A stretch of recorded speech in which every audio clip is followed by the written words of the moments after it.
Si someone, sige.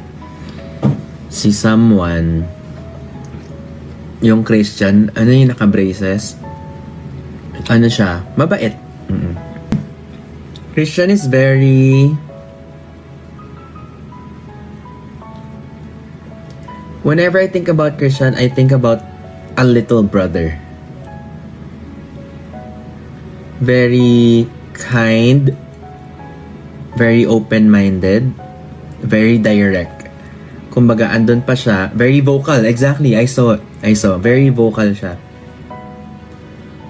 Si Christian, feeling ko sa edad niya ngayon, makikita mo sa mukha niya pag hurt siya, pag happy siya, kapag antsy siya, makikita mo yun sa mukha niya.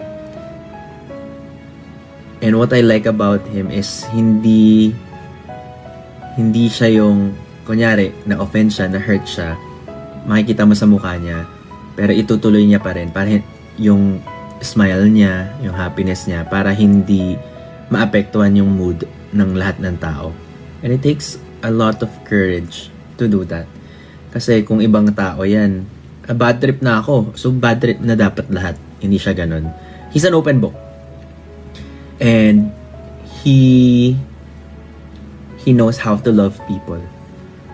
Hindi pa siya ganun ka articulate. Kahit vocal siya sa nararamdaman niya, transparent siya, pero hindi pa siya ganun ka articulate. Kaya napansin niyo, madalas echo siya. Inuulit niya yung sinasabi ng iba. Nagigets niya yung sinasabi ng iba. May gustong siyang sabihin, hindi niya masabi, kaya anong nangyayari, nakakopy niya yung sinabi ng iba. Pero, nagigets niya kasi, kaya niya nakakopy.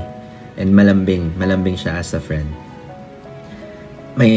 Syempre, hindi naman may iwasan, may mga yung mga, wala